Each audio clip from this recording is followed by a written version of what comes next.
Madame, Messieurs, merci de nous retrouver dans le cadre de votre émission Un homme, un concept. Et comme je l'ai toujours dit, dans cette émission, nous essayons d'aller au-delà du factuel, au-delà de nos émotions et essayer d'analyser froidement l'actualité brûlante de l'heure ici en République démocratique du Congo. Et cette actualité reste marquée par cette sortie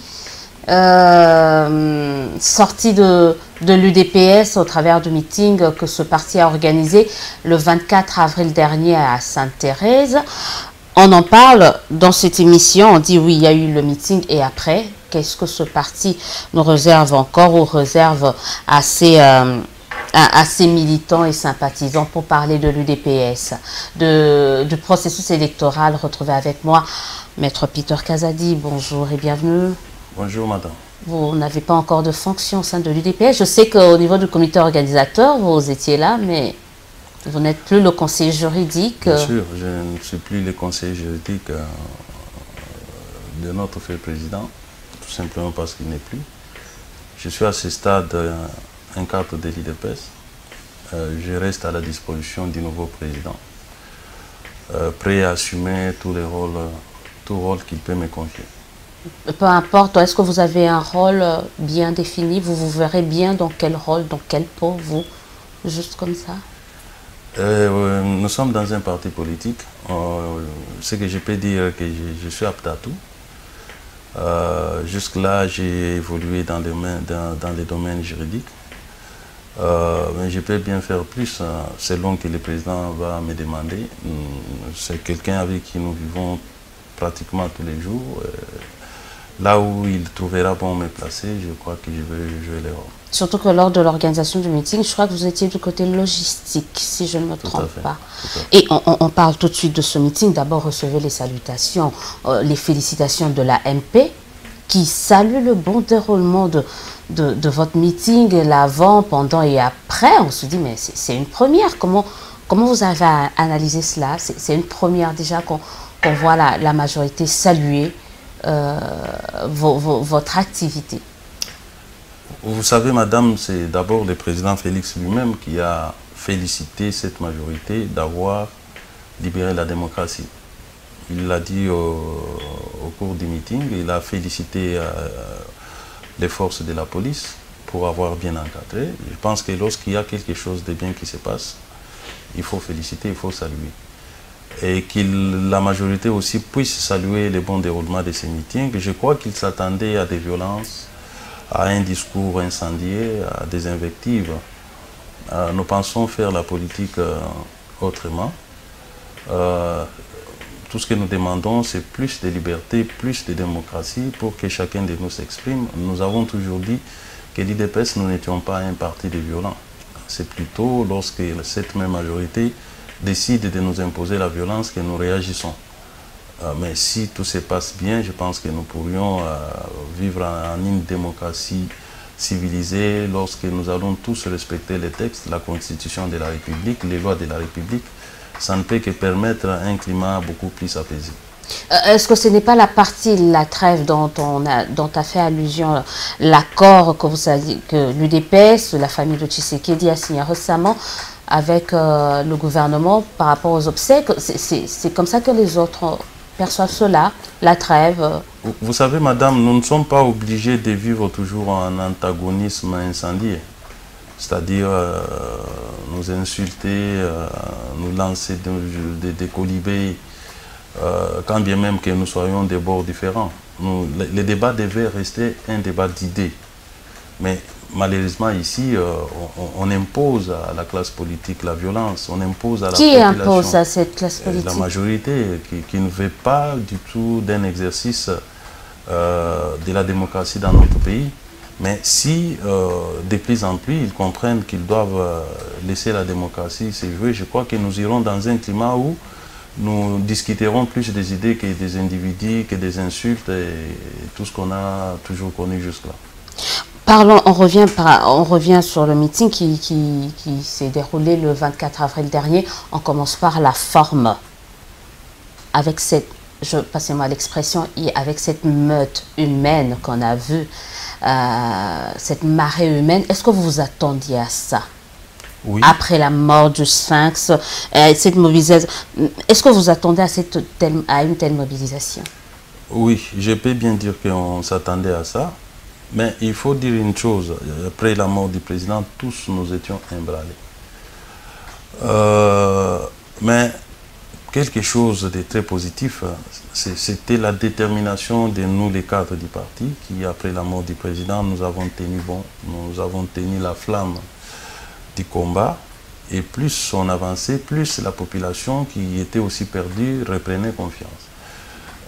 Nous sommes restés fidèles à la ligne de conduite de notre président, ce qui a fait que la population a trouvé en nous des gens capables de perpétuer le combat de Etienne Tshisekedi. Et à chaque fois que nous avons programmé les manifestations, on savait où jauger, puisque ça allait en ordre croissant. À chaque activité, nous voyons des gens venir plus nombreux.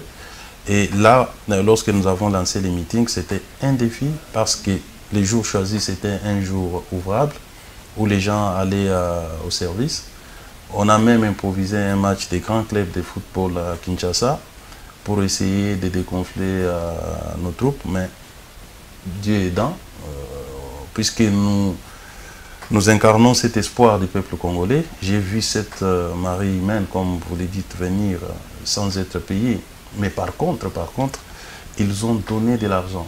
Ils ont donné, nous avons comptabilisé pour quelques personnes qui ont donné, nous avons comptabilisé plus de 800 $ dans un meeting, alors que nous voyons ailleurs, c'est les partis politiques organisateurs qui donnent de l'argent aux personnes qui assistent, mais chez nous, les gens viennent gratuitement, parfois à pied, ils donnent leur contribution pour le fonctionnement du parti. Parce que vous incarnez ce que vous venez de dire, l'espoir peut-être de tout un peuple, mais là, je crois qu'au milieu de tout ce qu'il y a eu comme dissension au sein de l'UDPS, c'est votre branche qui s'en sort quand même mieux par rapport aux autres. Hein. Vous savez, en sortez plutôt pas mal. L'UDPS n'a jamais connu de branche. Il y a des individus qui, à cause de leur ego, ont pensé se constituer en une branche, mais alors qu'en réalité, ils n'en sont pas.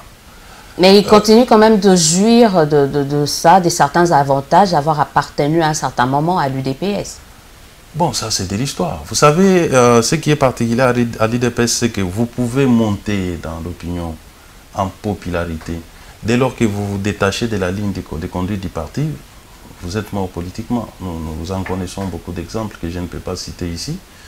Ceux qui sont là, qui sont partis, la manifestation qui s'est déroulée constitue pour eux un camouflet, sinon un désaveu.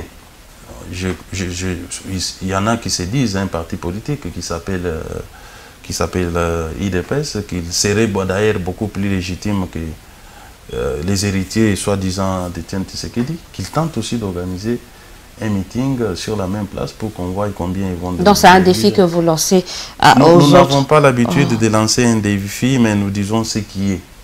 La vérité est que les peuples, chez nous, ce ne sont pas les individus qui comptent. C'est la ligne de conduite. Nous avons un noyau. L'IDPS aujourd'hui, c'est un esprit. Tout le monde est branché à cet esprit-là, sans qu'il n'ait besoin d'avoir un leader charismatique qui...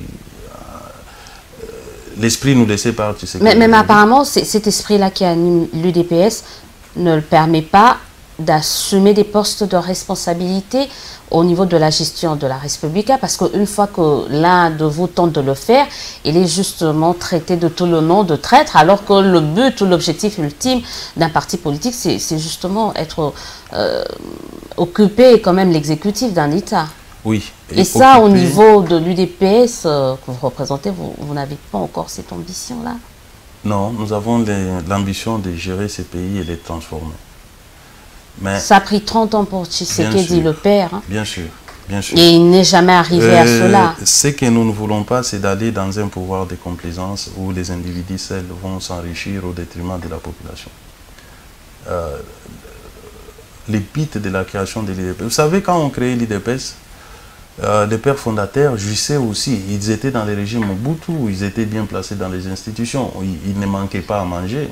Ils ne manquaient pas les moyens de locomotion. Ils vivaient au-dessus des besoins primaires. Mais ils ont regardé l'écart qu'il y avait entre eux et la population. Et ils ont décidé courageusement de créer l'IDPS dans le but de réduire cet écart-là.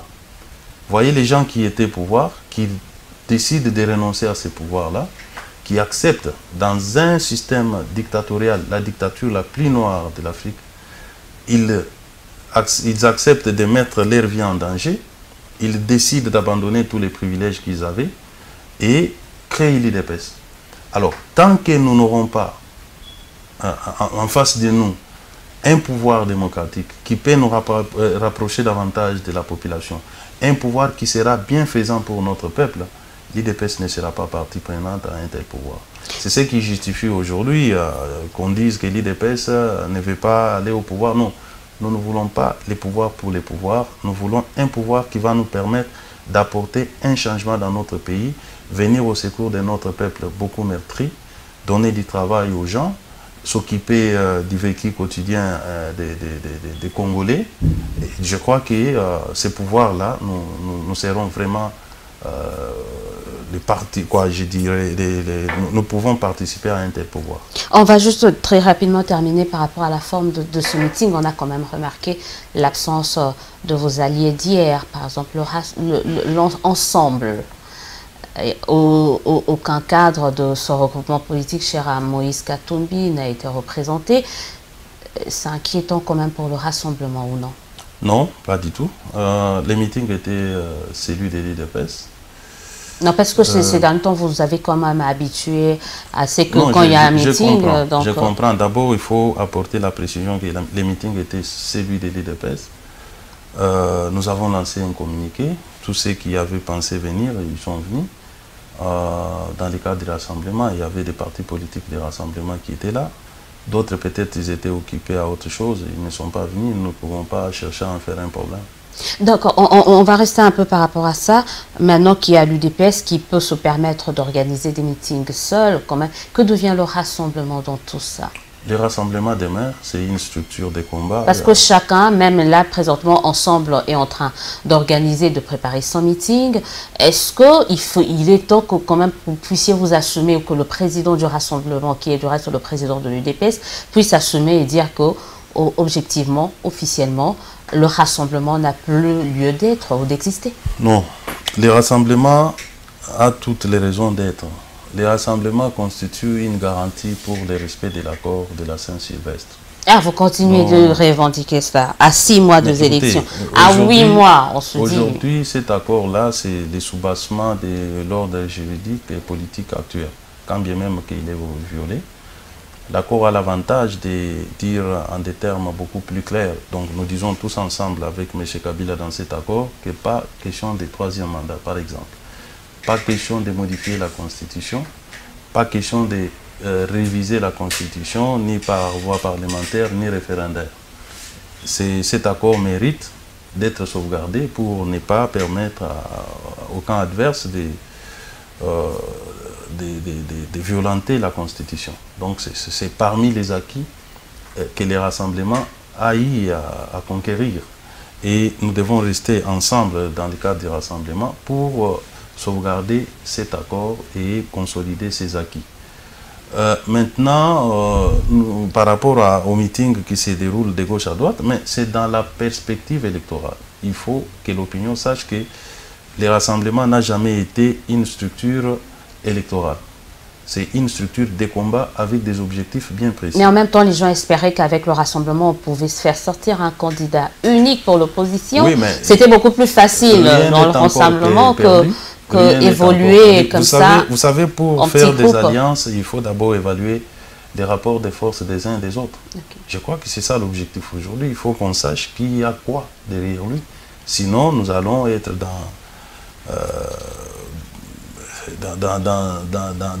dans un, comment dire, dans un océan plein de poissons, de toutes les gabarits, sans connaître qu'est-ce que ça vaut, que représente chacun de nous.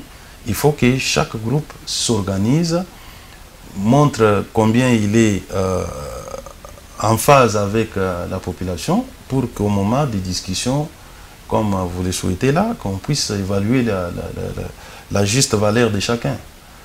Donc je crois que c'est une bonne chose que chacun de nous s'organise, montre de quoi il est capable sur le terrain, et ça peut nous permettre d'évaluer, chacun va se mesurer pour savoir si je suis candidat, est-ce que je peux avoir les chances de gagner, que d'aller comme ça, nous nous mettons, bon, ça va, je crois que ça peut compliquer plus les choses que si chacun se mesure lui-même par rapport à la population.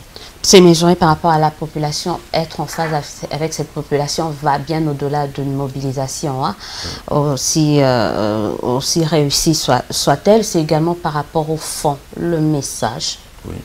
On est dans le fond de votre message. C'est vrai que le meeting n'est pas à lui approprier où on peut décliner un projet de société, mais il y a votre président qui est revenu quand même sur certains grands aspects qui certainement feront partie de votre projet de société, la lutte contre la corruption. Oui. Pour un pays qui est gangréné, comme lui-même l'a dit, par ce fléau, comment comptez-vous arriver à éliminer cela? Il est question juste de réhabiliter la justice du pays. C'est facile à dire, quoi faire? Non, parce que c'est tout un système. Vous savez, madame, voilà pourquoi l'IDPS ne veut pas accéder aux différents gouvernements qui se sont succédés, puisque nous estimons qu'il s'agit d'un système qui, si vous entrez dedans, ça vous broie, ça vous transforme, vous devenez comme tout le monde, vous agissez, vous répondez aux mécanismes du système. Raison pour laquelle nous préférons combattre le système du dehors. Alors, une fois que nous avons les pouvoirs suprêmes, avec la volonté, puisque la politique c'est beaucoup plus question de volonté. Quand on a la volonté, on peut faire. Et en politique, c'est les liés par excellence où on doit traduire sa volonté, sa vision. Nous avons une volonté ferme de changer ce pays, en commençant par l'éradication de la corruption. Et pour y arriver, il faut qu'il y ait une justice indépendante. Il faut qu'il y ait des forces de sécurité aussi nettes, de sorte à prêter main forte aux dirigeants de la République, dans le cadre de la loi, à la justice. Vous savez, aujourd'hui, il y a des décisions de justice qui ne sont pas exécutées. Vous voyez un policier qui donne ordre aux agents judiciaires de ne pas exécuter des jugements. On arrête des bandits, soit-ils en cravate comme les Koulouna dans la rue. Il suffit qu'une autorité quelconque, de la police, de l'armée ou même politique, passe devant les magistrats pour qu'ils libèrent. Mais le problème, ce n'est pas tellement le système, parce qu'on a pour certains, la République démocratique du Congo a des bonnes lois, les meilleures lois. Absolument. De la sous-région, de l'Afrique. Le problème, c'est au niveau de l'applicabilité, mais au niveau des hommes également. Même Kabila lui-même, le président Kabila a réussi à lui-même l'avouer, il n'a pas réussi à changer l'homme. Est-ce que ça ne devrait pas être ça votre priorité, commencer par changer l'homme congolais avant d'attaquer? Voilà, je crois qu'en disant qu'il n'a pas réussi à changer l'homme, c'est un aveu d'échec. Parce que... Au moins, il est sincère. Quand même. Il est sincère, je conviens. Mais tout simplement, est-ce qu'il a posé des actes tendant à changer l'homme? Son père, Laurent Désiré Kabila, a fait incarcérer ses collaborateurs. Mais tout au long du mandat de Joseph Kabila, pouvons-nous citer un seul de ses collaborateurs qui a été même interpellé brièvement pour avoir mal géré? Il y a des rapports dans le Parlement, notamment les rapports de Tundula. On vole l'argent des FPI par les dignitaires du régime. Mais il y a le conseil spécial du chef de l'État en matière de la corruption qui commence à taper du poing sur la table. Il pose des actes dans toute illégalité. Mais chaque fois qu'il les pose, est-ce que c'est suivi des faits? Toutes les personnes qu'il a eu à faire arrêter ont été tout de suite libérées dans une humiliation totale pour lui. Donc, Joseph Kabila lui-même n'a jamais posé des actes concrets pour changer l'homme congolais. Au moins, il a réussi à museler l'opposition, à museler les mouvements citoyens, les activistes des droits de l'homme. Là, en tout cas, Kabila peut dire qu'il a réussi. Mais pour éradiquer la corruption, c'est un échec patent. Donc, au lieu et place de l'homme, pour certains, c'est la corruption. Il faut vraiment... Non, vous savez, madame, nous n'allons pas changer des Congolais. Quoi, faire quitter les Congolais de ces pays pour ramener d'autres personnes. Peut-être la mentalité, la façon de réfléchir. Le tout se passe au niveau du mental, dans les comportements. Et c'est avec les lois qu'il faut réguler les comportements des hommes, le mental des gens. Il suffit tout simplement d'appliquer les lois. Il faut qu'il y ait un exemple au sommet. on voit un président de la République qui fait arrêter son directeur de cabinet, par exemple, puisqu'il lui a volé même 1000 $. Ça a un impact sur la psychologie des gens. Qu'on apprenne que les directeurs de cabinet du chef de l'État, on a parlé du détournement de l'argent de la SNEL ici. Au lieu de faire arrêter des gens, on a vu seulement quelqu'un être déplacé du cabinet à un poste ministériel beaucoup plus grand encore. Donc, on est en train de primer des gens. Alors, si on arrive à faire arrêter les gens puisqu'ils ont volé 100 $, 1000 $ de la République, ça va impacter sur le mental des gens. Si on doit sanctionner des magistrats puisqu'ils ont rendu des jugements iniques, ça va impacter sur les comportements des magistrats. Il faut la sanction tout simplement. La sanction pour faire avancer les choses, c'est vrai que le temps viendra où on essaiera de parler un peu plus en profondeur sur ce projet de société de l'UDPS, mais lors de ce meeting quand même, pour reparler de ça, Félix Tshisekedi est également revenu sur le processus électoral, parce que pour arriver à mettre en place votre projet de société, il faut qu'il y ait des élections. On n'y croit plus trop. Vous y croyez aux élections d'ici le 23 décembre? Je crois aux élections dans notre pays, mais je ne crois pas à la farce que Nanga est en train de faire. C'est tout simplement une farce. M. Nanga va de contradiction en contradiction. Depuis 2016, il présente des choses qu'il ne respecte jamais. Il publie un calendrier où il ne figure nulle part la machine électorale. En cours de route, il dit non, voilà, j'intègre la machine électorale, je suis ces machines à voter, sans laquelle il n'y aura pas d'élection. Oui. Et il sait bien. Vous êtes obligé de faire avec ou sans? Non, on ne peut pas aller à des élections qui vont nous entraîner dans une drame où il y aura encore mort d'homme. Il faut mieux vaut prévenir que guérir. Prévenir, c'est-à-dire repoussant encore les échéances? Non. Ou juste enlever la machine à voter pour vous apaiser? Enlever la machine à voter. Et c'est la seule condition? Absolument. On s'en tient au calendrier électoral qui nous a été aussi imposé, mais nous disons pour les biens du pays, nous y allons.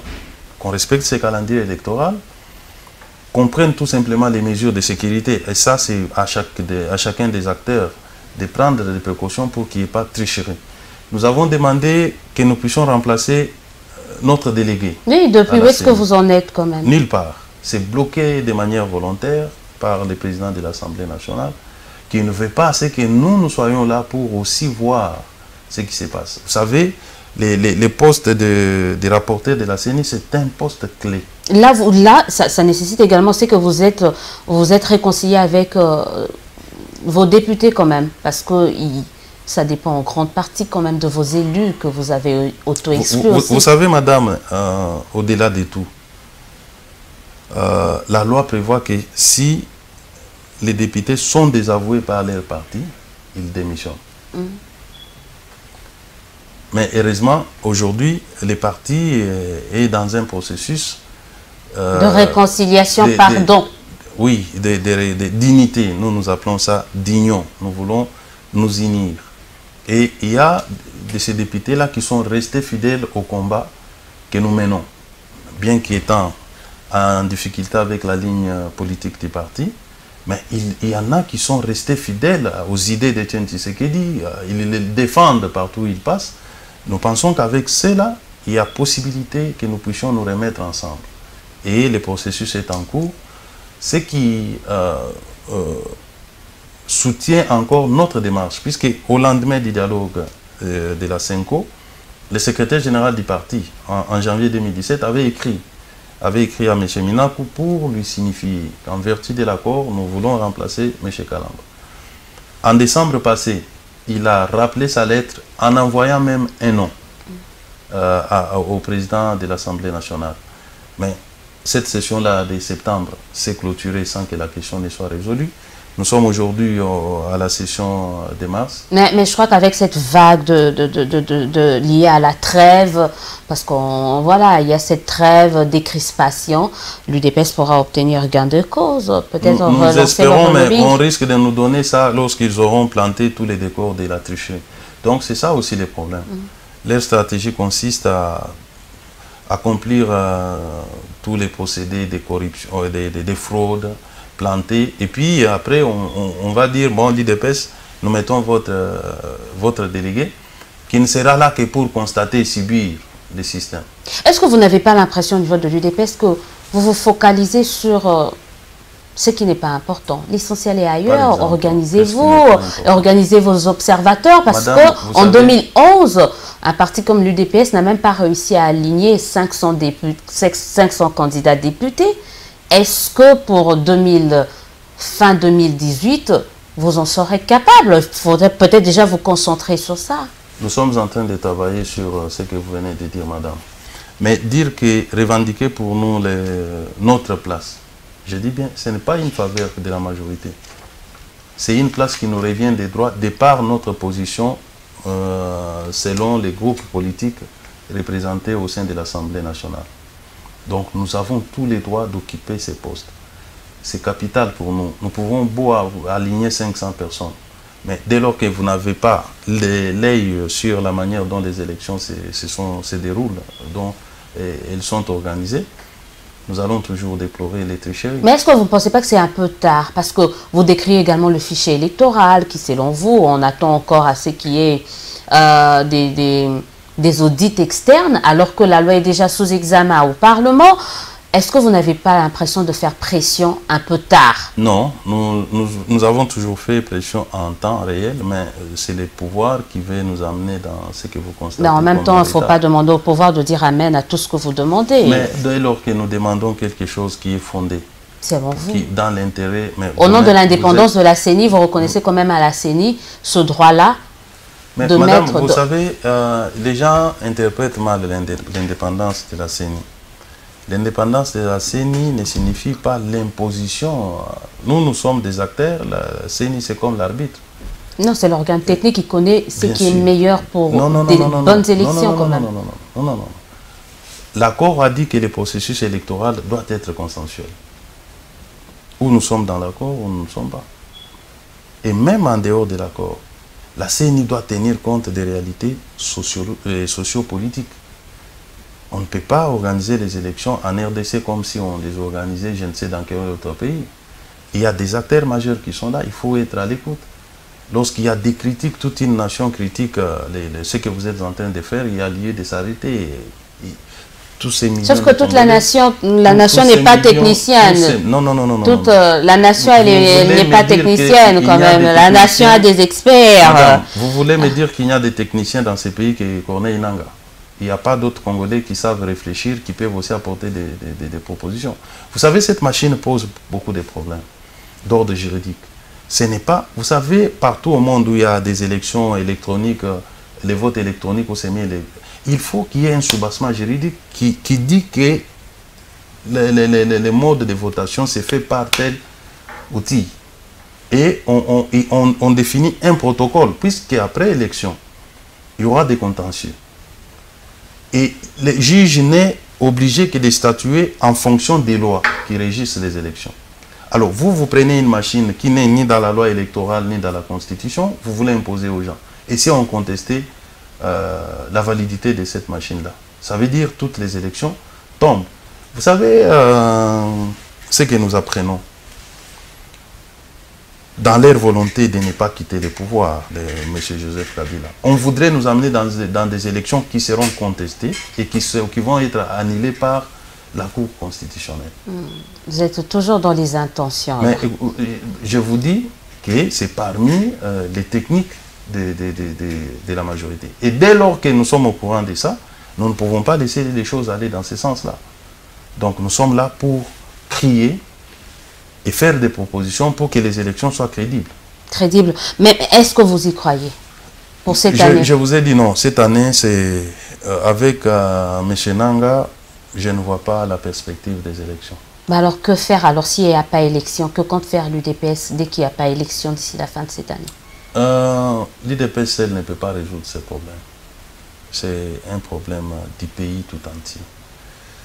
Il ne faut pas qu'on traîne tout un peuple par les sols comme ça, qu'on tire par les sols, qu'on l'humilie autant, que la majorité, je ne sais pas s'ils sont fiers d'exercer les pouvoirs par défi pendant autant d'années, alors qu'ils vivent aux côtés de ces peuples qui en ont marre de leur système de gestion, qui veut un changement. Donc ici, c'est l'implication de la population qui va déterminer la suite. On a entendu ça en 2016, en 2017. On risque d'entendre cela en 2018 parce que vous êtes pessimiste, ça commence à faire un peu trop. Oui, madame, vous savez, tous les jours n'est pas dimanche, comme on dit. Ça s'est passé en 2016, 2017, maintenant nous sommes en 2018. Et la misère de ces peuples ne cesse de croître. Et ces peuples se recrutent dans toutes les couches, dans toutes les sphères, même ceux qui sont au pouvoir. Ils souffrent aussi. Ils en ont marre de leur propre système. Je crois qu'il est temps. Il est temps que nos amis comprennent que c'est notre pays à nous tous. Nous avons intérêt à respecter les lois de la République. Nous sommes une grande nation avec beaucoup de potentialités humaines. Et il y a des meilleurs parmi nous qui peuvent faire mieux que nous. Et ouvrir les jeux pour que les choses se passent normalement. Possibilité d'une transition sans Kabila, ça reste une option. C'est envisageable. Et c'est au peuple de décider. Après le meeting, il y a eu le meeting et après? Après, nous continuons la mobilisation. Nous sommes un parti politique. Nous sommes appelés à chaque fois à nous mobiliser, comme vous avez dit. Après cette étape de Kinshasa, le président du parti va certainement faire le tour du pays pour essayer de réactiver les partis à travers toutes ces structures jusqu'aux élections. Merci d'avoir été de notre ce soir. C'est moi qui vous remercie. On remercie les téléspectateurs. Vous étiez nombreux à nous suivre. Appelez-nous pour vos réactions et suggestions. On sera toujours là pour nous, pour vous. Suivez-nous nos heures habituelles sur Congo Web Télévision, donc dimanche à 21h15, rediffusion lundi à 11h. Et vous pouvez également suivre cette émission sur notre chaîne YouTube, Magazine UHC. Abonnez-vous et laissez-y vos commentaires et si pas ici aussi de partager cela. En attendant, nous vous souhaitons de passer une excellente suite de programmes. On se dit au revoir et à très bientôt pour un autre numéro et certainement avec un autre invité.